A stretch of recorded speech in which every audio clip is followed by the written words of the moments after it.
नेता नगरी के इस सेगमेंट में हम बात करने वाले हैं बिहार की। और बिहार की बात इसलिए की जा रही है क्योंकि प्रशांत किशोर ने फिर कुछ क्रिप्टिक ट्वीट्स किए हैं। उन्होंने कहा है कि वो बिहार की जनता के पास जाएंगे। गांधी जयंती के दिन बिहार में वो 3000 किलोमीटर लंबी यात्रा शुरू करने का मंसूबा बना रहे हैं। इससे बिहार की राजनीति पर कितना असर पड़ पाएगा, क्या प्रशांत किशोर बिहार के रास्ते राष्ट्रीय राजनीति में अपनी जगह दोबारा तलाशने की कोशिश कर रहे हैं इलेक्टोरल पॉलिटिक्स में, इस पर चर्चा करेंगे। और बिहार में पिछले दिनों परशुराम जयंती या इफ्तार के बहाने जो राजनीति एट प्ले दिखी, उसकी भी इस पर बातचीत करने के लिए हमारे पास दो मेहमान हैं। कन्हैया भिलारी, वरिष्ठ पत्रकार, इनको आप नेता नगरी में पहले भी सुन चुके हैं। बहुत बहुत स्वागत है सर। Thank you. दूसरे मेहमान हैं हमारे पुष्य मित्र, विशेष संवाददाता हैं इंडिया टुडे पत्रिका के। इनको आप लगातार इंडिया टुडे हिंदी में पढ़ रहे हैं। इनकी तमाम ग्राउंड रिपोर्ट्स के चर्चे होते रहते हैं। इनकी किताब भी बहुत फेमस है। बहुत बहुत स्वागत है पुष्य मित्र आपका भी। जी धन्यवाद। मैं चाहता हूं कि पहले दोनों मेहमान ओपनिंग रिमार्क्स रखें। आप लोग बिहार की जमीन पर भी राजनीति को घटते देख रहे हैं, साथ में ट्विटर पे जो ट्वीट्स डालते हैं प्रशांत किशोर, उनको भी आप पढ़ रहे हैं, फॉलो कर रहे हैं। कैसे देख रहे हैं आप प्रशांत किशोर के इस ऐलान को सर? दोनों मेहमान पहले अपनी ओपनिंग रिमार्क्स रखें। प्रशांत किशोर फिर बिहार में आ गए हैं और समझ में नहीं आ रहा है कि अचानक फिर वो बिहार में क्यों आ गए हैं। कुछ साल पहले बात बिहार की करके उन्होंने कैंपेन की शुरुआत की थी और फिर अलग अलग असाइनमेंट के लिए वो देश के अलग अलग कोने में फिर चले गए थे, वापस दोबारा आ गए हैं। पिछले दिन उन्होंने पटना में एक प्रेस कॉन्फ्रेंस किया और प्रेस कॉन्फ्रेंस में उन्होंने बताया कि अब वो बिहार में ही रहने के लिए आ गए हैं। अब यहीं डटे रहेंगे। अगले 10 साल के बाद भी अगर कोई उनको ढूंढे तो यही एक एक्टिविस्ट के तौर पर उनको पा सकता है। तो बहुत दावे से कह रहे हैं। हालांकि लोगों को उनका भरोसा नहीं होता है क्योंकि पिछले बार भी वो बहुत दावे के साथ बिहार को बदलने के लिए आए थे। यहाँ चुनाव के कैंपेन तो चला ही था, चुनाव के बाद सरकार में भी उनको बहुत अहम जिम्मेदारी मिली थी और एक तरह से लगता था कि यहाँ रह के वो कुछ बदलाव करेंगे। बिहार विकास मिशन करके एक संस्था जैसी बनी थी सरकारी और उनको कैबिनेट मंत्री का दर्जा भी मिला था। वहां रह के अगर वो कुछ काम करते तो लगता बिहार में बदलाव आ सकता था, लेकिन फिर वो चले गए। जदयू की अंदरूनी राजनीति की वजह से गए या और किसी वजह से गए, ये अलग बात है, लेकिन वो चले गए। फिर अचानक वो आ गए हैं। लोगों ने उनसे पूछा कि आप एक बार चले गए फिर आ गए हैं, तो उन्होंने कहा कि जो कैंपेन मैंने शुरू किया था उसके बाद कोरोना आ गया, कोरोना की वजह से उसको आगे हम लोग नहीं बढ़ा पाए। अब दोबारा मैं आया हूँ। अब मैं बिहार के बदलाव के लिए लगातार संघर्ष करूंगा एक एक्टिविस्ट के तौर पर। फिर गांधी जयंती को पदयात्रा की बात सब लोग जानते ही हैं कि लोग वो शुरू करने वाले हैं। समझ में नहीं आ रहा है, कई तरह की बातें लोग कह रहे हैं कि प्रशांत किशोर क्यों आए हैं। कुछ लोग ये कहते हैं कि प्रशांत किशोर नीतीश जी को सपोर्ट करने आए हैं क्योंकि नीतीश जी लगातार दिक्कत में चल रहे हैं अपने गठबंधन के सहयोगियों की वजह से भी। और कुछ लोग ये भी कहते हैं कि वो नीतीश जी को डैमेज करने आए हैं क्योंकि बीजेपी अभी तक इतने दिनों तक कोई नीतीश जी की छवि जैसा अल्टरनेट खड़ा नहीं कर पाई और प्रशांत किशोर एक अल्टरनेट खड़ा करके उनको शायद डैमेज करेंगे। दोनों तरह की बातें हैं। तीसरी बात ये भी है कि हो सकता है कि प्रशांत किशोर सचमुच राजनीति को लेकर गंभीर हो। वो चाहते हो कि बिहार में कोई राजनीतिक बदलाव किया जाए। बिहार में राजनीतिक बदलाव की जरूरत भी है और एक वैक्यूम भी है क्योंकि जो पुराने नेता थे वो धीरे धीरे एक करके खत्म हो रहे हैं, जगह खाली हो रही है और उस ढंग से अल्टरनेट सामने नहीं आ रहा है। तो हो सकता है कि वो राजनीति को लेकर भी गंभीर हो या हो सकता है जो कयास लगाए जा रहे हैं वो भी हो। अभी क्लियर नहीं है। अभी देखना पड़ेगा कि प्रशांत किशोर कितने दिन तक रहते हैं, क्या करते हैं, उसके बाद ही कुछ समझ में आएगा। अभी तो यही लग रहा है। कन्हैया जी, आप कैसे देख रहे हैं? देखिए, हमें तो ये लग रहा है कि प्रशांत किशोर जो हैं गंभीर हैं और गंभीरता से वो राजनीति में इंटर करना चाहते हैं। जो 3000 किलोमीटर की यात्रा की वो बात करते हैं तो इसका मतलब पद यात्रा की बात करते हैं। वो पैदल घूमेंगे और लगभग 17,000 जो उनकी संपर्क में लोग हैं, जैसा वो बताते हैं, उनसे वो बातचीत करेंगे पूरा 3000 किलोमीटर घूमने के बाद और फिर तय करेंगे कि हम पार्टी बनाएं कि नहीं बनाएं। लेकिन वो पार्टी भी बनाएंगे। जहां तक मुझे जानकारी है वो पार्टी बनाएंगे, लेकिन ही इज नॉट इन हरी। जल्दबाजी में नहीं है क्योंकि जल्दबाजी का काम शैतान का होता है, तो वो मानते हैं इस बात को। लेकिन वो सीरियस है कि वो राजनीति करेंगे क्योंकि एक वैक्यूम है यहाँ पर। अब लोग जो हैं यहाँ के नीतीश कुमार से भी उब गए हैं, लालू प्रसाद यादव से भी उब गए हैं और भाजपा से भी, चूंकि भाजपा तो साथ ही नीतीश कुमार के जो गठबंधन है उसमें राज कर रही है, तो जो कुछ भी जिस तरह से राज काज चल रहा है वो आप सब जनता देख रही है। तो एक वैक्यूम है, उनको लगता है कि जो ये जमात है, खासतौर से युवा वर्ग है, जो बेरोजगार लोग हैं बहुत ज्यादा, और जो लॉ एंड ऑर्डर का सिचुएशन है, या जितना विकास होना चाहिए था बिहार का वो नहीं हो पा रहा है। बहुत लोग निराश है नीतीश कुमार से, तो वो वैक्यूम है, तो उसको वो पकड़ना चाहते हैं, उसी पर अपनी राजनीति को वही करना चाहते हैं। तो देखिए अब उसमें सफल होते हैं कि नहीं चाहते हैं। देखिए बहुत मेहनत करना पड़ेगा, लेकिन जब बिहार से उन्होंने इश्क किया है तो रिस्क तो लेना ही पड़ेगा। बिल्कुल। और इस बातचीत में हम स्वागत करना चाह रहे हैं सुजीत झा का भी, एडिटर आज तक के ब्यूरो चीफ होते हैं आप बिहार के। बहुत बहुत स्वागत है सर। सर अभी हमारी कन्हैया जी से हमने ओपनिंग रिमार्क्स लिए, पुष्यमित्र जी से भी लिए, इन्होंने अपनी अपनी बात रखी कि प्रशांत किशोर ने बीते दिनों जो ऐलान किए ट्विटर के माध्यम से कि वो बिहार आना चाहते हैं, और बिहार में उन्होंने दोनों जो प्राइमरी लीडर्स माने जाते हैं, लालू प्रसाद यादव भी, नीतीश कुमार भी, दोनों पर परोक्ष और प्रत्यक्ष निशाने साधे, और उन्होंने कहा कि अब वो एक पदयात्रा निकाल करके बिहार की राजनीति में अपनी जगह खोजेंगे। आप कैसे देख रहे हैं? कन्हैया जी अभी कह रहे थे कि बिहार में एक वैक्यूम है और लोग ऊब रहे हैं, जो फिलहाल का जो पॉलिटिकल डिस्पेंसेशन है उसमें कन्हैया जी ने सबका ही नाम लिया, तीनों बड़ी पार्टीज का। क्या आप इससे कनकर करते हैं या आपकी नज़र में कुछ और है मामला? देखिए कन्हैया जी ठीक कह रहे हैं कि वैक्यूम तो है। आप देखेंगे कि पिछले 30-32 सालों से जो लोग भी शासन कर रहे हैं बिहार में, वो जेपी आंदोलन से निकले हुए लोग हैं, चाहे वो लालू प्रसाद यादव हो, नीतीश कुमार हो, और जनता ने दोनों को देख लिया है। नीतीश कुमार के साथ बीजेपी है यहाँ पे, तो एक तरह से लोगों में एक विकल्प की तलाश तो है, और उस विकल्प को कहाँ तक प्रशांत किशोर उसको भरपाई कर पाएंगे ये कहना तो अभी मुश्किल है। अभी तो उन्होंने पार्टी भी नहीं बनाई है। उनका कहना है कि अभी 3-4 महीने के बाद वो पार्टी का ऐलान करेंगे, जब के साथ जो लोग जुड़े हुए हैं 16-17 हजार लोग, उन सबसे बातचीत करने के बाद ही तय हुआ कि पार्टी बनाएंगे या कोई मंच बनाएंगे। लेकिन ये तय है कि वो बिहार में रहेंगे। हमारी जो बातचीत हुई उससे ये लग रहा था कि बिहार के लिए, बिहार की राजनीति में वो आएंगे, और जो पदयात्रा कर रहे हैं 3000 किलोमीटर का, वो उसी का एक उसकी शुरुआत हम कह सकते हैं। चूंकि प्रशांत किशोर बिहार के हैं और उन्होंने इतनी पार्टियों के लिए रणनीति बनाई है, सभी बड़ी पार्टियों के लिए, अपने लिए भी उन्होंने रणनीति बनाई है, हालांकि उसका खुलासा नहीं कर रहे हैं, और उसी रणनीति का हिस्सा है कि वो 3000 किलोमीटर पैदल यात्रा करेंगे। आमतौर पर यह देखा गया है कि कोई भी नेता इमर्ज होता है, कोई बड़ा नेता बनता है, तो उसके पीछे कोई ना कोई आंदोलन एक होता है। आंदोलन का एक बहुत बड़ा आप कह सकते हैं कि एक आंदोलन की वजह से ही वो नेता बनता है। तो ऐसे में प्रशांत किशोर के सामने अभी ऐसा कोई आंदोलन तो है नहीं, लेकिन वो अगर पदयात्रा शुरू करते हैं तो निश्चित रूप से उसको एक आंदोलन का रूप देने की कोशिश करेंगे, जैसे कि जेपी ने संपूर्ण क्रांति के दौरान व्यवस्था बदलने की बात की थी, तो उसी प्रकार से ये कुछ करना चाहेंगे। मैं एक चीज जिसकी बात सुजीत जी कर रहे थे अभी मैं चाह रहा हूं कि बेलारी जी भी और पुष्यमित्र आप दोनों इस पर टिप्पणी कीजिएगा। वो कह रहे थे कि एक मूवमेंट से उदय हुआ है, दो बड़े लीडर्स का, नीतीश कुमार भी उसमें है, लालू प्रसाद यादव भी हैं, और प्रशांत किशोर भी हो सकता है कि उस तरह के किसी एक मूवमेंट की तलाश में हो जिससे एक ट्रैक्शन बिल्ड हो, और फिर उसके बाद में उनकी एक सो कॉल्ड आधिकारिक उनकी प्रवेश हो जाए पॉलिटिकल उनके सिनेरियो में। मैं जानना चाहता हूं आप दोनों से कि क्या इस तरह के आंदोलनों के माध्यम से जो पॉलिटिकल एंट्री का ये तरीका है, क्या इसके लिए अभी भी बिहार में जगह है? क्या बिहार में जो मतदाता हैं, जो युवा हैं, क्या वो इस चीज़ से अभी भी अट्रैक्ट होते हैं कि किसी मूवमेंट से कोई निकले और उसको फिर एक पॉलिटिकल एक्सेप्टेंस मिल जाए?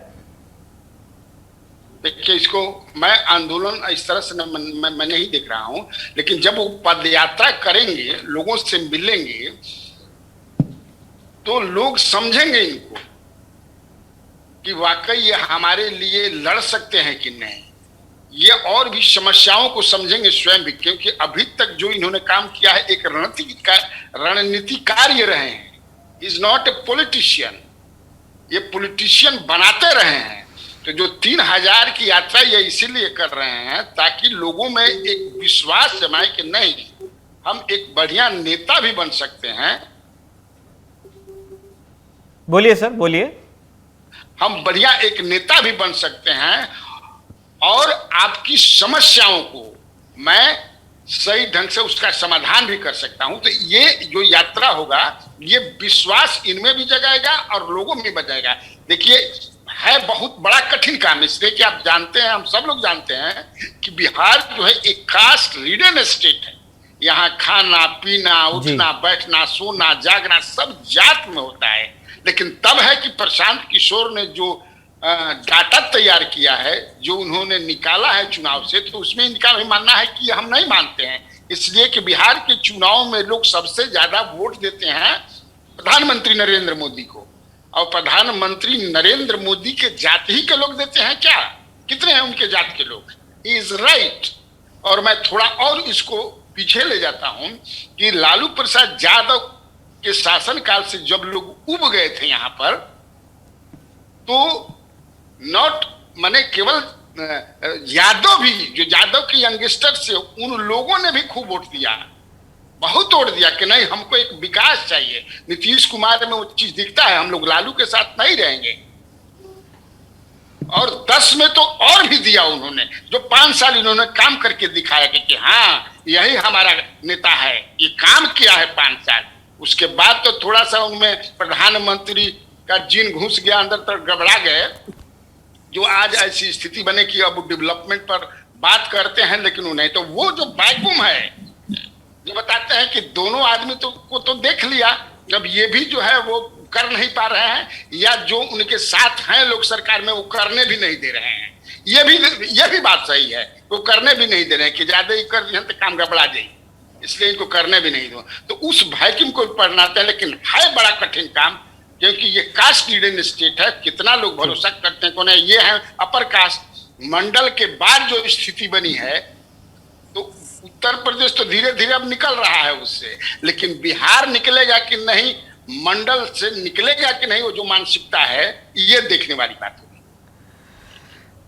पुष्यमित्र, आपसे मैं यही सवाल में दोहरा रहा हूँ आपके लिए भी, कि जो एक जो अरविंद केजरीवाल मॉडल है कि एक मूवमेंट होता है, उसमें खूब सारी मैसेजिंग होती है, उसके बाद एक मूवमेंट फेज में बात चलती है, फिर उसके बाद उसका एक तरह से मेटामॉर्फोसिस होता है, और फिर वो एक पॉलिटिकल पार्टी बन के फिर वो पॉलिटिकल पावर तक के पहुंचती है। बहुत सारे लोगों को ये एक मॉडल एक जस्टिफाइड लगता है। मैं ये समझना चाह रहा हूँ कि क्या जो आप बिहार में घूमते फिरते रिपोर्ट करते हैं, क्या इस एक्सपेरिमेंट के लिए बिहार में आपको ज़मीन दिखती है, तमाम जो बिहार के राजनीति के कॉन्टेक्स्ट हैं उसमें? देखिए, मूवमेंट ही हो, ये कोई जरूरी नहीं, और मूवमेंट के जरिए ही एक राजनेता डेवलप हो, ऐसा बिहार के लोग अभी अपेक्षा नहीं कर रहे हैं। बिहार के लोग एक परसेप्शन क्रिएट करना चाह रहे हैं। वो चाह रहे हैं कि हाँ, बिहार में 15 साल में 30 साल में विकास नहीं हुआ। अगर कोई नेता इस परसेप्शन को बिल्ड कर दे और वो बता दे कि मैं बेहतर कर सकता हूँ, तो उसके लिए स्पेस है, हमेशा स्पेस है। नीतीश कुमार किसी आंदोलन से चीफ मिनिस्टर नहीं बने थे, उन्होंने परसेप्शन क्रिएट किया कि लालू यादव के 15 साल 10 साल 15 साल में बिहार बहुत पीछे चला गया, जंगल राज था, और तमाम तरह के परसेप्शन उन्होंने और भाजपा ने मिलकर क्रिएट किए। इसलिए लोगों ने नीतीश कुमार पर भरोसा जताया। वो आंदोलन के नेता नहीं थे, और मुझे लगता है कि प्रशांत किशोर भी आंदोलन की तरफ नहीं जाएंगे। वो परसेप्शन अपने पदयात्रा से, अपने मीडिया टूल से और दूसरे तरीके से एक परसेप्शन क्रिएट करेंगे कि बिहार को जितने तेजी से विकास करना चाहिए था उतने तेजी से विकास नहीं कर पाया है। नीतीश कुमार अब चुक गए हैं, उनको उनमें अब उतनी संभावना नहीं है, इसलिए नए विकल्प की जरूरत है। लेकिन सबसे बड़ी दिक्कत है खुद प्रशांत किशोर की विश्वसनीयता। प्रशांत किशोर कह रहे हैं कि उनके साथ 17,000 लोग जुड़ रहे हैं, बिहार में जुड़े हैं। कई लोगों से उन्होंने बातचीत की। ये 17,000 का आंकड़ा ही अभी बहुत संदिग्ध लगता है, क्योंकि वाकई इतने लोग उनके साथ हैं या नहीं है, ये कहना बहुत मुश्किल लगता है। क्योंकि जब उन्होंने प्रेस कॉन्फ्रेंस किया तो हम लोगों ने देखा कि वो अकेले बैठे हैं, उनके साथ 2 या 3 लोग भी नहीं थे। एक छोटी सी मेज पर अकेले बैठे थे और वो कह रहे थे कि मैं इस पार्टी का या इस अभियान का आदमी नहीं हूँ, मैं उसमें एक सदस्य रहूंगा। लेकिन जो वो अकेले थे, इसका मतलब वो अभी आज तक अकेले हैं। जिन लोगों से उन्होंने बात की, खासतौर पर अलग अलग जिलों में जो लोग अच्छा काम कर रहे हैं, खासतौर पर सोशल वर्कर जैसे लोगों से उन्होंने बातचीत की है, उन लोगों से मेरी बातचीत हुई है। उन सभी लोगों ने उन पर मतलब बहुत क्लियर कट नहीं कहा कि हाँ हम आपके साथ जाने वाले हैं। नाम मैं नहीं लूंगा, लेकिन कई लोगों से मेरी 1-to-1 बातचीत हुई। उन्होंने कहा कि हाँ मुझसे बातचीत हुई है उनकी, और उन्होंने कहा कि उनकी योजना ये है, लेकिन हम लोग अभी आश्वस्त नहीं है कि वो क्या करने वाले हैं। दूसरी बात है कि बिहार पॉलिटिकली बहुत एक्टिव और बहुत जागरूक राज्य है। अभी लोग ये नहीं समझ रहे हैं कि प्रशांत किशोर बिहार को बदलने आए हैं, बिहार में अभियान चलाने आए हैं या क्या करने आए हैं। हर किसी के दिमाग में एक खुराफात एक घुसा हुआ है कि किसका भला करने आए हैं। ये बीजेपी के आदमी हैं, नीतीश के आदमी हैं, राजद के आदमी हैं, हर कोई इस टिकड़म में अभी लगा है, अभी उनको जज कर रहा है। ये सबसे बड़ी दिक्कत है। तो प्रशांत किशोर के साथ अभी परसेप्शन का दिक्कत है। एक और मसला ये है कि प्रशांत किशोर कितने दिन रहेंगे। वो कह रहे हैं, खूब दावे से कह रहे हैं कि हम 10 साल रहेंगे। अक्टूबर तक की उन्होंने योजना भी बता दी कि अक्टूबर में पदयात्रा करेंगे। लेकिन प्रशांत किशोर बिहार में कितने दिन रहेंगे, ये भी लोग देखना चाह रहे हैं। अभी बहुत आसान नहीं है उनके। जी सुजीत जी, ऐसे दोबारा संपर्क हमारा हो गया है। सर, आप अपनी बात पहले पूरी कर लीजिए, फिर उसके बाद हम ये जानना चाहेंगे कि प्रशांत किशोर ने एक चीज़ जो जब उनको नीतीश कुमार पर सवाल किया गया तो उन्होंने कहा कि व्यक्तिगत संबंध हैं उनसे, लेकिन कई मुद्दों पर उनकी राय एक नहीं है और किसी भी तरह के तालमेल से इनकार कर रहे हैं। क्या आप उनके इस स्टेटमेंट को वो कॉन्टेक्स्ट देना चाहेंगे कि आखिर क्यों प्रशांत किशोर ने ऐसा कहा? क्योंकि पहले काफ़ी बोनहमी थी, उन्होंने पार्टी में पद भी लिया था, लेकिन अब एक स्पष्ट दूरी दिखती है कि अब वो नीतीश कुमार के साथ आइडेंटिफाई नहीं होना चाहते हैं। बिल्कुल, और हम लोगों ने इस बार देखा भी कि जब प्रशांत किशोर पटना में थे और उनकी मुलाकात तय हुई थी नीतीश कुमार से, वो मुलाकात नहीं हो पाई। हालांकि प्रशांत किशोर कहते हैं कि नीतीश कुमार मुख्यमंत्री हैं, वो जब भी बुलाएंगे उनसे मिलेंगे। और इसी तरह से जब मुलाकात दिल्ली में भी हुई थी प्रशांत किशोर की, जब नीतीश कुमार दिल्ली गए थे, तो उस समय बहुत सारी बातें हुई थी और ये कहा जाने लगा कि उनको नीतीश कुमार को राष्ट्रपति का उम्मीदवार बनाया जाएगा विपक्ष का। तो इन सब चीजों से बचने की कोशिश कर रहे हैं प्रशांत किशोर, ताकि ये एक टैग ना लगे कि वो किसके लिए काम कर रहे हैं। उनको ये दिखाना है कि वो अपने लिए काम कर रहे हैं, इसलिए वो दूरी दिखाना चाहते हैं। और यही वजह है कि वो इस बार नीतीश कुमार से नहीं मिले। हालांकि बहुत ज्यादा अटैकिंग नीतीश कुमार पर नहीं थे। उनका कहना है कि जो 15 साल पहले जो आरजेडी का शासन था, लालू प्रसाद यादव का जो शासन था, उसके बाद बिहार में नीतीश कुमार ने काम किया है, ऐसी बात नहीं है। लेकिन बावजूद इसके जो नीति आयोग की रिपोर्ट है, जो तमाम मापदंड है, उसमें आज भी बिहार उसी स्थान पर है, यानी कि निचले स्थान पे है। तो ये इस गति से, इस तरह से काम करके बिहार का विकास नहीं किया जा सकता। और मुझे लगता है कि यही चीज जो है, आजकल इलेक्ट्रॉनिक मीडिया का जमाना है, सोशल मीडिया का जमाना है, बहुत जगह पर लोग दूसरे राज्यों के, दूसरे देश के बारे में लोग जानते हैं और लोगों को ये कहीं ना कहीं ये लगता है कि बिहार में जो विकास होना चाहिए वो नहीं हुआ है। हुआ जरूर है, लेकिन जितना होना चाहिए वो नहीं हुआ है। वो चीजों को पकड़ना चाहते हैं, जनता के इस दम को पकड़ना चाहते हैं कि हमको और हक जो मिलना चाहिए वो नहीं मिल पा रहा है, उसके लिए प्रयास नहीं किया जा रहा है, राजनीति ज्यादा हो रही है, ईमानदार कोशिश नहीं हो रही है। नीतीश कुमार के बारे में हम ये नहीं कह सकते कि उन्होंने विकास नहीं किया है।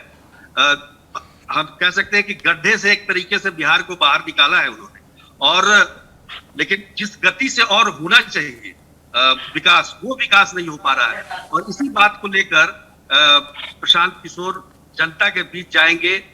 जो 2 अक्टूबर से उनका पदयात्रा की शुरुआत होने वाली है और जनता से यही बात वो कहने वाले हैं, ताकि एक मूवमेंट बन सके, एक माहौल बनाया जा सके।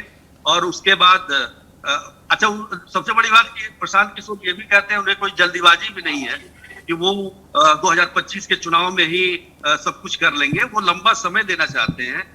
और जैसा कि बताया जा रहा है कि विश्वसनीयता की जो बात है, विश्वसनीयता एक बहुत जरूरी चीज है राजनीति में। क्योंकि प्रशांत किशोर ने हर एक पार्टी के लिए काम किया है, करीब करीब सभी पार्टियों के लिए, बड़ी पार्टियों के लिए काम किया है। तो जो क्रेडिबिलिटी की बात मैं कर रहा हूँ वही चीज वो दर्शाना भी चाहते हैं।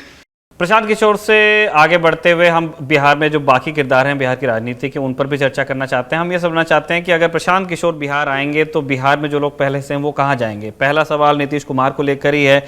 नीतीश कुमार पिछले दिनों अपनी एक्टिविटी को थोड़ा उन्होंने एक दूसरा ट्विस्ट देने की कोशिश की है। कम से कम नेशनल मीडिया में जिस तरह की तस्वीरें आई हैं उनके कॉन्टेक्स्ट में हम ये बात कह रहे हैं। वो इफ्तार में देखे गए हैं, ईद के दिन पूरे दिन उनको पटना में देखा गया है। जो ऑपोजिशन है बिहार का उसके साथ में उनकी तस्वीरें आई हैं। नीतीश कुमार के पास कितना वक्त और कितनी जगह बची है बिहार में अगर प्रशांत किशोर एंटर करते हैं, तो इस पर थोड़ी चर्चा कर ली जाए। पहले भिलारी जी आप अपनी बात रख लीजिए। अभी तो इंटर नहीं न किए हैं प्रशांत किशोर, अभी तो ये वार्मिंग अप कर रहे हैं ना, तो वार्मिंग अप कर रहे हैं। अभी तो 2 अक्टूबर से जो है ये पद यात्रा शुरू करेंगे। इसके पहले वार्मिंग का अभी तो 5-6 महीना की देर है। इसी बीच आप पूछ रहे कि नीतीश कुमार इफ्तारी में जा रहे हैं, नेताओं से मिल रहे थे। एक पॉलिटिकल यहाँ पर काफी जो है इसमें क्या सच्चाई है कि नीतीश कुमार की अब विदाई तय है, ये जोर से चर्चा है। भाजपा अब चाहती है कि आप जो है चुपचाप यहाँ से विदा लें और हमको गद्दी सौंप दें। बीजेपी ये भी चाहती है कि हम इनको 2024 लोकसभा चुनाव तक अपने साथ रखें, क्योंकि वो जानती है कि जब तक से नीतीश कुमार हमारे साथ रहेंगे नहीं तब तक से हम 39 सीटों पर फतह नहीं कर सकते हैं जो पिछले बार इन्होंने किया था। तो ये एक चर्चा जोर शोर से है। अब इस चर्चा में कितनी सच्चाई है और ये जो बातें कह रही थी, जो बार बार तेजस्वी यादव हों या फिर गुपचुप तरीके से जेडीयू के लोग भी, कि बीजेपी के पास कोई नेतृत्व नहीं है, लेकिन बीजेपी ने साफ कर दिया, उनके जो प्रवक्ता हैं राम सागर सिंह ने, कि हमारे पास फेस है और उस फेस का नाम है नित्यानंद राय। अब क्लियर है, देख लीजिए, वो उन्होंने बता दिया। अब हो गया कि फेस भाजपा क्या है, उन्होंने ऑन द रिकॉर्ड कहा राम सागर सिंह ने कि हमारा फेस जो है वो नित्यानंद राय है। ऐसा मत समझिए, मैंने कई फेस है उन्होंने कहा, लेकिन जब आप पूछते हैं वर्तमान में तो हमारा फेस है नित्यानंद राय। ये हो गया। अब देखिए सीए आज ही जो है नीतीश कुमार का सीए पर बयान आया है, वो क्लियर कह चुके हैं कि अभी तो जैसे अमित शाह ने कहा वेस्ट बंगाल में कि कोरोना अब खत्म होने वाला है या खत्म होगा तो हम सीए लाएंगे। नीतीश कुमार से यह सवाल जब पूछा गया तो नीतीश कुमार ने कहा कि अभी तो कोरोना और आने वाला है, इस पर हम लोग बाद में बात करेंगे। देखिए डिफरेंसेस तो काफी कुछ। अब नीतीश कुमार जो है पूरा सुई डोरा से लेकर के अपना गाय बछड़ा सब कुछ जो है अपने सीएम आवास से निकाल करके लेकर के चले गए, जबकि उसकी कोई जरूरत नहीं थी। रिनोवेशन हो रहा है तो आप चले जाते, थोड़ा बहुत सामान भी लेकर चले जाते, जो पूजा पाठ आपको जो भी करते होंगे देवता उता का, लेकिन ये गाय भैंस सब ले जाने की क्या जरूरत थी? सुई धागा से लेकर के हर चीज, इसको भी लेकर के लोग जुड़ रहे हैं कि लगता है कि सिग्नल मिल गया है ऊपर से। अब देखिए इसमें क्या बातें हैं, यही राजनीति है। उधर ये भी चर्चा लेकिन है कि तेजस्वी यादव के साथ ये जाकर के सरकार बना सकते हैं, लेकिन मुझे जो जानकारी है कि तेजस्वी यादव या लालू यादव हाँ बना सकते हैं आप हमारे साथ, लेकिन घोड़ा तेजस्वी यादव होगा, चीफ मिनिस्टर तेजस्वी यादव होगा। अगर उस शर्त पर आप हमारे साथ आना चाहते हैं, बीजेपी अगर आपको बहुत ज्यादा परेशान कर रही है या करेगी, देन हम लोग तैयार हैं, उसके नीचे नहीं। अब आपके अंडर में तेजस्वी यादव डिप्टी सीएम नहीं बनने जा रहे हैं, जो चर्चा है चर्चा। मैं पुष्यमित्र आपके पास आना चाह रहा हूं सर। मैंने आपकी एक टिप्पणी पढ़ी थी पिछले दिनों, आप करेक्ट कीजिएगा अगर मैं ठीक नहीं याद कर रहा हूं तो, आपकी बीते दिनों जो उपचुनाव के नतीजे बिहार में आए उन्होंने नीतीश कुमार को मजबूत किया है। तो एक तो मैं चाह रहा हूं कि उसका कॉन्टेक्स्ट आप जरूर एक्सप्लेन मतलब दर्शकों के साथ बांटिएगा, और दूसरा जो कन्हैया जी कह रहे हैं कि ये भी हो सकता है कि नीतीश कुमार अगर ज़्यादा परेशान हो तो वो वापस आरजेडी के पास जाएं, क्या पता उनके पुराने दोस्त ही हैं वैसे भी वहाँ। तो हमें जानना चाह रहे हैं कि इस चीज़ को लेकर के क्या बिहार में पॉलिटिकल एक्सेप्टेंस होगी कि इतने बार हृदय परिवर्तन हो गया है, अब ये एक और बार अगर हो जाएगा तो कितना स्वीकार्य होगा जनता को बिहार की? देखिए, आप शायद उस टिप्पणी की बात कर रहे हैं जो मैंने लिखा था कि इस चुनाव के बाद लग रहा है ऐसा कि बिहार में बीजेपी अकेले अलग थलग पड़ रही है, बाकी सब लोग जी एकजुट जी हो रहे जी हैं, शायद इसी की बात कर। जी जी उस वक्त ऐसा हुआ था उस चुनाव के बाद, आप देखें तो नीतीश कुमार राजद की तरफ जाते नजर आ रहे थे, और तेजस्वी तो खैर अलग हैं ही, और जो वीआईपी पार्टी के लोग हैं वो भी उनसे अलग होके घोषणा कर रहे थे कि वो हारे लेकिन जीत गए। इस तरह की चीजें हुई थी। ऐसा लग रहा था कि बीजेपी थोड़ी अलग थलग हो रही है उस चुनाव के बाद। ये तो एक अलग बात है। जहां तक नीतीश कुमार की बात है, नीतीश कुमार के बारे में आप बहुत कुछ कह सकते हैं कि वो बहुत ज्यादा हृदय परिवर्तन करते हैं और इधर से उधर चले जाते हैं, पलटू राम भी उनको कहा जाता है, बहुत सारी बातें कही जाती है। लेकिन नीतीश कुमार की राजनीति को हम लोगों को थोड़ा समझना चाहिए कि नीतीश कुमार आखिर कैसी राजनीति करते हैं। नीतीश कुमार की विचारधारा समाजवादी है, और दूसरी बात की वो समाजवादी ऐसे समाजवादी है कि वो राइट में जाने में भी परहेज नहीं करते हैं और लेफ्ट में जाने में भी परहेज नहीं करते हैं।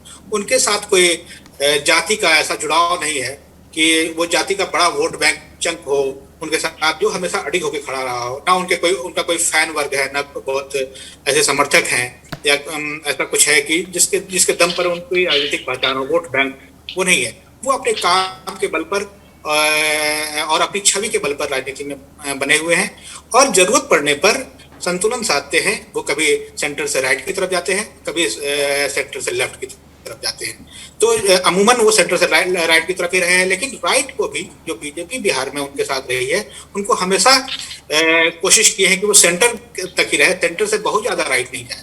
यहाँ उनके रहते हुए पिछले 15 साल में बीजेपी बहुत कट्टर नहीं हो पाई। बीजेपी के जो नेता थे, बीजेपी के जो लोग थे, या सरकार खुद थी, वो बहुत हिंदुत्ववादी नहीं हो पाई। वो बहुत संतुलन लेके सरकार को भी चलाते रहे और बीजेपी को भी टाइट रखते रहे। ये उनकी राजनीति है।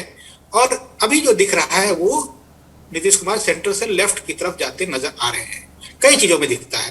वो ईद के दिन आप देखिए कि ईद के दिन जब तमाम लोग कोई परशुराम की जयंती मना रहा था, कोई अक्षय तृतीया मना रहा था, कोई कुछ मना रहा था, नीतीश जी पूरे दिन जगह जगह जाकर ईद की बधाई लोगों से मिलके ईद की बधाई देते रहे। पूरे दिन टोपी में ही नजर आए। इससे पहले इफ्तार उन्होंने खूब किया। ये तो हुआ कि एक सेकुलरिज्म को लेकर जो उनका स्टैंड था वो उन्होंने अपने एक्शन से क्लियर किया कि सेकुलरिज्म उनके लिए बड़ा मुद्दा है। इसके अलावा भी आप देख रहे हैं ये एनआरसी पर उनकी टिप्पणी आ रही है, और दूसरे मुद्दे पर टिप्पणी आ रही है। इधर एक छोटी सी खबर आई बहुत इंपॉर्टेंट, जिस पर बहुत कम चर्चा हुई, वो ये कि बिहार सरकार ने पहली बार ये तय किया कि अगर राज्य में कोई कंपनी किसी मजदूर को 8 घंटे से ज्यादा काम कराता है तो उसको डबल वेतन देना पड़ेगा। ये देखिए कि कितना छोटा सा फैसला है, लेकिन कितना इंपॉर्टेंट है। पूरे देश में ये तय हो रहा है कि श्रमिकों को 8 से 12 घंटे तक काम, 8 के बदले 12 घंटे तक काम करवा सकते हैं। लेकिन बिहार सरकार एक फैसला ले रही है कि 8 घंटे से ज्यादा आप करेंगे तो आपको डबल वेतन देना पड़ेगा। तो वो अभी दिख रहा है कि वो सेंटर से लेफ्ट की तरफ जा रहे हैं। और क्यों जा रहे हैं? क्योंकि उनको बीजेपी के साथ असहजता महसूस हो रही है कई मुद्दों पर।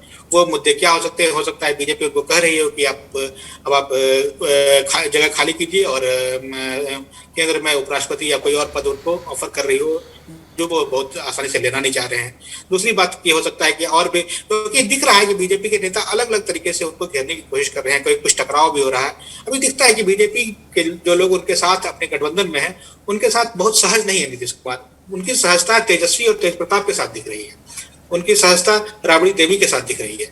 ये इस तरह से नीतीश कुमार हमेशा करते रहे हैं। पिछली बार भी जब वो बीजेपी को छोड़कर आरजेडी में गए थे तो इसी तरह से उन्होंने धीरे धीरे मैसेज देना शुरू किया। फिर जब आरजेडी को छोड़ के बीजेपी की तरफ आए तो फिर उन्होंने इसी तरह से सिंबॉलिक तरीके से धीरे धीरे मैसेज दिया, और वो उन्होंने किया। एक तो ये नीतीश कुमार की अपने काम करने के उनका काम करने का तरीका है। दूसरी बात की, जहां तक आपने कहा कि लोग कितना इसको स्वीकार करेंगे कि कितनी बार उनका हृदय परिवर्तन होगा, वो दिक्कत ये है कि बिहार में कई मित्रों से इधर मेरी बातचीत हुई और उन लोगों ने बताया कि धीरे धीरे लोगों के मन में नीतीश कुमार को लेके एक मतलब अच्छी भावना जाग जाती है, क्योंकि लोगों को लगता है कि भले नीतीश कुमार जो भी करते हैं, लेकिन नीतीश कुमार का कोई विकल्प किसी पार्टी के पास नहीं है, चाहे राजद हो, चाहे भाजपा हो, चाहे और कोई पार्टी हो, चाहे कांग्रेस हो, कि कोई किसी के पास एक ऐसा नेता नहीं है जो बिहार के डेवलपमेंट को लेकर बात कर रहा हो।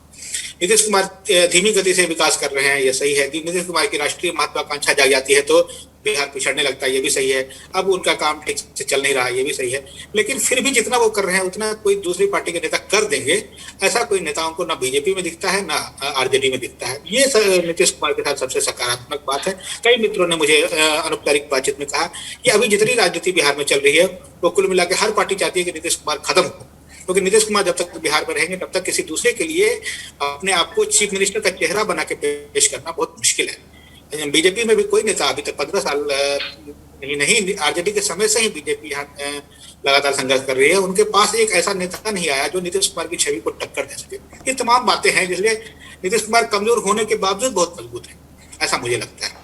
सर आप कह रहे हैं चेहरे की बात और है ना, नीतीश कुमार के चेहरे की टक्कर में एक चेहरे की चर्चा हो रही है जो लालू प्रसाद यादव की इमेज से आप खुद को मतलब एसोसिएट करते हुए उस तरह की तस्वीरें वो खिंचा रहे हैं, उस तरह के आयोजन वो कर रहे हैं। नित्यानंद राय की तस्वीरें आई हैं गाय का दूध दोहते हुए, और लोगों ने सीधे याद कर लिया कि ये बिहार के एक पूर्व मुख्यमंत्री को इसी तरह देखा गया था। बिलारे जी, हम आपसे जानना चाहते हैं कि क्या जो बीजेपी अगर इस एक्सपेरिमेंट को वाकई करती है, जिसकी चर्चा भी होती रहती है कि वो होम मिनिस्टर अमित शाह हैं, ये MOS हैं, तो एक निकटता है जो प्राइम स्ट्रैटेजिस्ट हैं बीजेपी के, उनके और नित्यानंद राय के बीच, क्या बिहार में यादव वर्सेस यादव प्रयोग के लिए जगह है और इसकी सक्सेस की संभावना कितनी है फिलहाल, जैसी चीजें आप देख रहे हैं उस हिसाब से? बहुत है। अगर नित्यानंद राय मुख्यमंत्री बनाए जाते हैं तो असर तो पड़ेगा ही। आप देखिए लालू प्रसाद यादव समाज के नेता या माई कम्युनिकेशन जब बने, यादव समाज के कब बने वो? जब वो मुख्यमंत्री बने थे।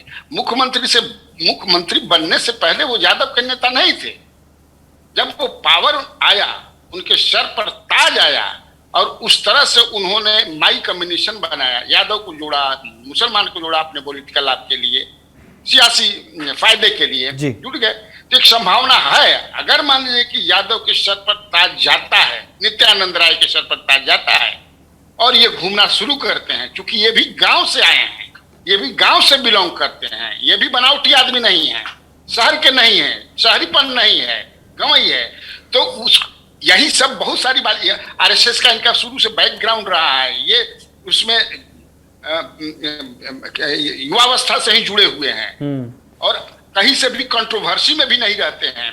और लालू प्रसाद यादव के स्वर्णिम काल में भी, जो कि हाजीपुर माना जाता है कि यादवों का ही गढ़, एक बार भी चुनाव ये नहीं हारे। तो मुझे लगता है कि असर तो पड़ेगा और खूब असर पड़ेगा। ऐसा नहीं है कि यादव कहीं, अगर हाँ तब है कि इनको बताना पड़ेगा कि हम कैसे, लालू प्रसाद यादव का जो 15 साल का राज था, वह राज जो है आप जानते हैं, उसमें ज्यादा बताने की जरूरत नहीं है। उसमें यादव समाज के लोगों ने ही 2010 में हम लोगों के सामने कहा था कि आपने हम लोगों के लिए क्या किया है। जिस गांव में आप आए हैं, सोनपुर गांव की एक बात है, उस गांव में रोड भी नीतीश कुमार ने बनाया है। आप तो कुछ किए नहीं, 90 से लेकर के केवल हम लोग का वोट लिया आपने, लेकिन आपने किया कुछ नहीं। नीतीश कुमार, इसलिए नीतीश कुमार को वोट देंगे। 2010 चुनाव की मैं बात कर रहा हूं। तो अगर ताज जाता है नित्यानंद राय पर, और नित्यानंद राय वैसा काम करते हैं जैसे कि लगे उनको किसी, अरे यादव समाज के लिए या किसी जात के लिए कोई क्या करेगा, लेकिन उनको लगने लगेगा ऐसा कि नहीं, यह आदमी वाकई सबका विकास जो कर रहा है उसमें हमारा भी विकास है, और भी कई तरह की बातें हैं, तो निश्चित तौर से मान लेगा, असर तो पड़ेगा। सर आप बात कर रहे थे कि गतिविधि अगर वो अपनी बढ़ाते हैं तो फिर एक मतलब बिल्कुल संभावना है और वो एक फेयर आर्ग्यूमेंट है, लेकिन वहाँ ये जानकारी पहुंची, अगर करेक्ट कीजिएगा अगर इसमें थोड़ा गलत हो, कि वैशाली में जो हाजीपुर के जिस फार्म हाउस में उन्होंने भोज दिया था डिनर, उसके अंदर सुशील मोदी नहीं थे, रविशंकर प्रसाद नहीं थे, गिरिराज सिंह भी नहीं थे। इसकी कोई कारण देख रहे हैं सर आप? बाकी सब पहुंचे थे। सुशील कुमार मोदी जो है, अब वो उनकी राजनीति अब बीजेपी को नहीं चाहिए, वो बीजेपी में अब स्वीकार्य नहीं है, इसीलिए उनको ठेल दिया गया है। बीजेपी के लोगों का ये मानना है, नेतृत्व का मानना है कि सुशील कुमार मोदी ही के चलते बीजेपी जो है यहाँ ठूठ हो गई, इन्होंने बढ़ने नहीं दिया, पनपने नहीं दिया, फूलने नहीं दिया, ये मानते हैं। और रविशंकर प्रसाद की भी राजनीति अब सुसुप्तावस्था में चली गई, एक तरह से समाप्ति ही समझ ली है। गिरिराज सिंह के बारे में ऐसी बात नहीं है, गिरिराज सिंह का दूसरा कारण था जिसके चलते वो नहीं गए। हम नेता नगरी को किसी एक जाति की राजनीति तक सीमित नहीं रखना चाहते, लेकिन क्योंकि चर्चा छिड़ी हुई है यादवों पर, तो एक और यादव हैं बिहार में, तेजस्वी यादव। उनके भी पॉलिटिकल फ्यूचर को लेकर के चर्चा है। वो अभी पोल पोजीशन पे माने जाते हैं। ऑपोजिशन में सबसे बड़ा वोट शेयर भी आरजेडी लेके आई थी, उन्हीं के नेतृत्व में चुनाव लड़ा गया। वो इस मैथ में कहाँ नजर आ रहे हैं पुष्यमित्रा भी आपको? क्या मैं पहले इस जो आपने नित्यानंद जी के बारे में कहा था, बिल्कुल बिल्कुल, कॉन्टेक्स्ट वही है बातचीत का। हाँ, तो नित्यानंद जी ने जो तस्वीरें खिंचवाई और मीडिया में पेश की कि गाय के साथ उनका बहुत अच्छा रिश्ता है, वो एक मैसेज देना चाह रहे हैं कि वो मतलब इतनी राजनीति करने के बावजूद जमीन से जुड़े हुए हैं और यादवों की तरह ही हैं। और भाजपा मानती है कि चूंकि यादव जाति के लोग गाय से स्वाभाविक स्नेह रखते हैं, इसलिए वो भाजपा के भी करीबी होंगे। इस परसेप्शन को वो सामने रखना चाह रहे हैं। लेकिन मुझे जहां तक लगता है कि बिहार का लोक मानस अब थोड़ा आगे बढ़ गया है। वो इस तरह की सिंबॉलिक चीजों से बहुत प्रभावित नहीं होता है। बिहार में एक समय था जब सामाजिक न्याय का दौर था, जब लालू यादव को लोग खूब पसंद करते थे, क्योंकि लालू यादव लगातार समाज में बदलाव की बात करते थे और चाहते थे कि जो सवर्ण और पिछड़े अति पिछड़े दलित के बीच में गैप है उसको खत्म किया जाए और बराबर बढ़ाया जाए। तो वो थोड़ा इस तरह से एग्रेसिव तरीके से अपने आप को पेश करते थे और इस तरह के सिंबल का इस्तेमाल करते थे। तो वो दौर बीत गया। अब बिहार में कोई भी सामाजिक न्याय नहीं चाहता है। इस बात को राजद भी खुद समझता है, इसलिए राजद ने भी लगातार ये बात कही है कि वो A to Z सबके साथ है, वो किसी खास जाति की पार्टी नहीं है। एक तो ये बात। दूसरी बात की वो ये भी नहीं कहते कि आप सामाजिक न्याय हम करेंगे, वो कहते हैं हम सामाजिक न्याय के साथ साथ आर्थिक न्याय करेंगे। बिहार में जो लोगों के मन में अभी भूख है वो है आर्थिक न्याय की भूख। यहाँ के लोग चाहते हैं कि यहाँ का आर्थिक विकास हो, यहाँ उद्योग लगे, यहाँ रोजगार हो, यहाँ शिक्षा हो, यहाँ स्वास्थ्य हो, इस तरह की चीजें हो। उन्हें एक ऐसा नेता चाहिए, ऐसा चेहरा चाहिए जो इन चीजों को बहुत आसानी से, नीतीश कुमार से ज्यादा बेहतर तरीके से कर सके और बहुत अच्छे तरीके से कर सके। उन्हें कोई ऐसा सिंबॉलिक नेता नहीं चाहिए जो गाय पर के साथ तस्वीर खिंचाता हो, भैंस का सिंग पकड़ के चढ़ जाता हो। इस तरह का नेता अब उनको नहीं चाहिए। उनको ऐसा नेता चाहिए जो बदलाव करे। जैसे कि बिहार में अभी मंत्री हैं शाहनवाज हुसैन, उद्योग मंत्री हैं यहाँ, और उन्होंने लगातार मौन रख के पिछले कुछ दिनों में बहुत सारे काम किए हैं। बिहार में दो फैक्ट्री शुरू हुई है। इथेनॉल को लेके वो काम कर रहे हैं कि इथेनॉल के 17 प्लांट लगेंगे। टेक्सटाइल इंडस्ट्री को लेके काम कर रहे हैं। फूड इस तरह के अलग अलग इंडस्ट्रियलाइजेशन को लेके वो मौन होकर जो काम कर रहे हैं उसको ज्यादा पसंद किया जा रहा है बनिस्बत की अगर कोई इस तरह की राजनीति करे। कोई मतलब मेरे कहने का मतलब है कि सामाजिक न्याय का दौर अब बिहार में नहीं है। लोग बहुत ज्यादा पसंद नहीं करते हैं। लोग पसंद कर रहे हैं कि इकोनॉमिक डेवलपमेंट बिहार में करने वाला कोई ऐसा चेहरा हो, वो आके बिहार को संभाले। इसलिए भी आप देखेंगे प्रशांत किशोर भी विकास की बात कर रहे हैं। वो एक अलग चेहरे के साथ आ रहे हैं। नित्यानंद राय जिस चेहरे के साथ आ रहे हैं उसको बहुत ज्यादा तरजीह नहीं मिली। छुटपुट चर्चा हुई होगी, उसके बाद खत्म हो गई होगी। ये तो नित्यानंद राय की बात है। तेजस्वी यादव भी इस बात को समझ रहे हैं। तेजस्वी यादव को देखिए कि पिछले दिनों परशुराम जयंती का आयोजन हुआ था पटना में जी ज्ञान भवन में। उसमें तेजस्वी गए और परशुराम जयंती सिंबॉलिक तरीके से एक तरह से ब्राह्मण भूमिहार जाति के लोगों को का ही आयोजन था वो। और एक नेता आशुतोष हैं, वही ब्राह्मण भूमिहार जाति के लोगों को का संगठन बनाने की कोशिश में है और मुजफ्फरपुर से बहुत सारे लोगों को लेके आए थे। तेजस्वी वहां गए थे। तेजस्वी ने वहां कहा कि हम मतलब हम रिश्ता जोड़ने आए हैं। हम जानते हैं कि रिश्ता जोड़ने में वक्त लगता है, एक दिन में रिश्ता नहीं बनेगा, इसमें काफी वक्त लगेगा, लेकिन फिर भी हम कोशिश कर रहे हैं। और हम ये जानते हैं कि आप लोग काफी पढ़े लिखे हैं, आप लोग काफी पावरफुल हैं और बुद्धिजीवी हैं। अगर आप साथ रहें तो हम लोगों को कोई नहीं हरा सकता है। तो भूमिहार और ब्राह्मणों के साथ वो रिश्ता जोड़ने की कोशिश तेजस्वी करते नजर आ रहे हैं। ये भी कह रहे हैं कि चूड़ा दही का एक सिंबल बिहार में बहुत इधर चर्चित हो रहा है कि चूड़ा मतलब ब्राह्मण और भूमिहार और दही मतलब यादव। वो इस तरह का कॉम्बिनेशन बनाने की कोशिश कर रहे हैं। उपचुनाव चुनाव में कहा गया कि माय समीकरण यानी मुस्लिम और यादव समीकरण के साथ भूमिहार भी जुड़ गया है, भूमाय हो गया है। तो तेजस्वी की कोशिश ये है कि जैसे यूपी में मायावती ने किया था ब्राह्मणों को जोड़ के, तेजस्वी यहाँ भूमिहारों को अपने साथ लाने की कोशिश लगातार कर रहे हैं। दूसरी बात की बिहार में अभी जो जाति को लेके चल रही है कोशिशें, वो एक तो सवर्णों को लेके बहुत कोशिश से चल रही है कि सवर्ण जाति इसके साथ आ जाए। राजद भी कोशिश कर रहा है भाजपा भी कोशिश कर रही है। भाजपा के साथ तो खैर सवर्ण है ही। और दूसरा है अति पिछड़ों का जंग। अति पिछड़ों के साथ अति पिछड़ा जाति के लोगों को भी अपने पाले में लाने के लिए भाजपा भी पूरी कोशिश कर रही है। जदयू तो मानता ही है कि वो उनके लोग हैं। तो इस तरह की कोशिशें बिहार में चल रही है। तेजस्वी भी इसी कोशिश में है कि कैसे उनका सवर्ण जातियों के साथ जो रिश्ता है वो बेहतर बन जाए और उनको ऐसा नहीं माना जाए जैसे लालू जी की छवि, पुरानी छवि जो थी उससे वो बाहर निकलने की कोशिश कर रहे हैं। उनको माना जाए कि वो विकास की बात करेंगे, वो A to Z की बात करेंगे। वो तमाम बातें तेजस्वी ऐसी कोशिश करते हुए नजर आ रहे हैं जी।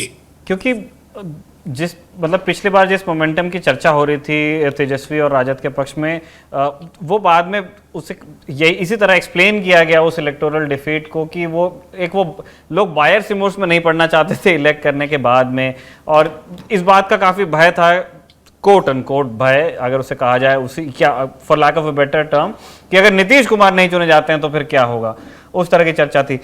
एनीवेज, हम ये समझना चाहते हैं कि जैसा कि आपने बताया कि वो सिमत से निकलने की कोशिश कर रहे हैं, पिछले बार भी, पिछले इलेक्शन में भी उन्होंने खूब कोशिश की थी। क्या उसमें कोई प्रगति नजर आ रही है या फिर वो पोल प्लैंक वही बना हुआ है जो पहले था? क्योंकि अभी तेजस्वी के पुराने जो इन दिनों के स्टेटमेंट्स हैं उनमें विकास की बात है, लेकिन वो जाति आधारित जनगणना जो चाहते हैं उसकी मांग पर अभी भी वो अडिग हैं। वो कह रहे हैं कि अगर जाति आधारित जनगणना नहीं हो पाएगी तो फिर जनगणना ही नहीं हो पाएगी। हाँ देखिए, तेजस्वी अभी कोशिश लगातार कर रहे हैं, लेकिन उसका कितना असर होता है केवल बोचहा उपचुनाव के आधार पर नहीं कहा जा सकता है कि भूमिहार उनके साथ आ ही गए हैं और भूमिहार उनके साथ आ भी जाएंगे तो लगातार रहेंगे, ये कहना मुश्किल है। क्योंकि भूमिहार जाति और सवर्ण जितनी जाति है वो भाजपा के स्वाभाविक वोटर हैं। वो देर सवेर अगर एक बार भाजपा उनको पुचकार दे, थोड़ा सा उनके लिए कुछ कर दे तो वो वापस लौट ही जाएंगे। तेजस्वी जरूर कोशिश कर रहे हैं, लेकिन ऐसा नहीं लगता है कि भूमिहार पूरी तरह से भाजपा को छोड़ के तेजस्वी के पाले में रहेंगे, राजद के पाले में रहेंगे। राजद के जो स्वाभाविक वोटर हैं वो हैं पिछड़ा, दलित और यही लोग। 1990-91 में जब लालू यादव सीएम बने थे तो लंबे समय तक इसलिए बने रहे कि क्योंकि उन्होंने पिछड़ा और दलित जाति के लोगों को अपने साथ जोड़ने में मतलब अपने साथ जोड़ के रखा। वो बहुत अच्छा फार्मूला था। उन्होंने एक फार्मूला तैयार किया था कि यादव हर गांव में एक अम्ब्रेला की तरह काम करेगा और उस अम्ब्रेला के नीचे में जिन तमाम पिछड़ी जातियां और दलित जातियां रहेंगी। हम लोग देखते थे कि उस जमाने में यादव लोग अलग अलग जातियों के मोहल्ले में जाके बैठक करवाते थे और वो यहाँ कहते थे कि आप लोगों को सवर्णों के घर पे जाके काम नहीं करना है। अगर कोई पिछड़े या दलित जाति के व्यक्ति के साथ कोई सवर्ण अत्याचार करता था, मान लीजिए कोई घटना हुई, दबंगई हो गई, तो यादव उनको सपोर्ट करते थे बड़े भाई की तरह। लेकिन बाद के दिनों में क्या हुआ, जब माय समीकरण बना और ये तय हो गया कि अब लालू जी को या राजद को यादवों के अलावा किसी की जरूरत नहीं है, तो यादव भी धीरे धीरे दबंग हो गए। खासतौर पर पंचायत चुनाव के बाद जब गांव गांव में यादव मुखिया बने, उन्होंने उसी तरह से पिछड़ों, अति पिछड़ों और दलितों के साथ अत्याचार करना शुरू किया जिस तरह से सवर्ण दबंग जातियां करती रही हैं। तो जैसे कि राजपूत, ब्राह्मण और भूमिहार की छवि है, वैसी ही छवि धीरे धीरे यादवों की बनने लगी। और यादवों से जो शांतिप्रिय जातियां, बिहार में 2 तरह की जातियां कही जाती है, एक बहुत वोकल है, वो बहुत एक्टिव है, बहुत दबंग है, और कुछ जातियां बहुत शांतिप्रिय हैं जो राजनीतिक रूप से बहुत एक्टिव नहीं होती है, चुपचाप रहती है। तो शांतिप्रिय जातियों ने एक तरह से राजद से किनारा करना शुरू किया और वो नीतीश के पक्ष में चले जाते रहे। तो राजद के जो स्वाभाविक वोटर है, राजद मानती है कि ये हमारे स्वाभाविक वोटर हैं, वो बार बार कोशिश करती है कि इनको अपने साथ लाया जाए, लेकिन वो हो नहीं पा रहा है। बीजेपी उसमें ज्यादा सफल हो रही है, जदयू के साथ तो वो है ही। वो अति पिछड़ी जातियां जब इनके साथ आएंगे तभी ये मजबूत होंगे। राजगीर में जब एक बार प्रशिक्षण शिविर हुआ था, उसमें ये बात बार बार कही गई थी राजद की तरफ से कि हम लोगों को बड़े भाई की भूमिका में आनी है पिछड़ी, अति पिछड़ी और दलित जातियों के साथ। लेकिन चूंकि लगातार 15 साल तक सत्ता में रहने के बाद यादवों में एक दबंगता और एक एग्रेशन आ गया। अब पिछले चुनाव में देखते हैं कि एक तरह से जब वो पहले दूसरे तीसरे चरण में चुनाव जीत रहे थे तो उसका एक उत्साह जो था वो बाद में कोसी और मिथिलांचल के इलाके में दिखने लगा। वो लोग बहुत एग्रेसिवली रैली निकालने लगे, मूव करने लगे, हंगामा करने लगे, और लोगों को याद आने लगा कि यादव फिर इसी तरह से एग्रेसिव हो जाएंगे। तो ये इस एग्रेशन से बचने के लिए ही लोगों ने एकजुट होकर, पिछड़ी जातियों, अति पिछड़ी जातियों ने भी एकजुट होकर राजद के से किनारा किया। तो मुझे लगता है कि राजद के स्वाभाविक सहयोगी वही हैं, लेकिन उनके साथ दिक्कत है कि उनका जो कोर वोटर है, उनके जो यादव लोग हैं, वो अभी तक ये समझ नहीं पा रहे हैं कि हमको अब एग्रेशन छोड़ देना चाहिए। चलिए, इसी नोट पे नेता नगरी के इस सेगमेंट को भी यहाँ विराम देते हैं। बहुत बहुत शुक्रिया कन्हैया बिलारी आपका और पुष्पमित्र आपका भी। तो ये था ये इस हफ्ते का नेता नगरी। अब आपसे मुलाकात होगी नेता नगरी की अगले किस्त में। तब तक अपना ध्यान रखिए, बने रहिए दी ललन टॉप के साथ।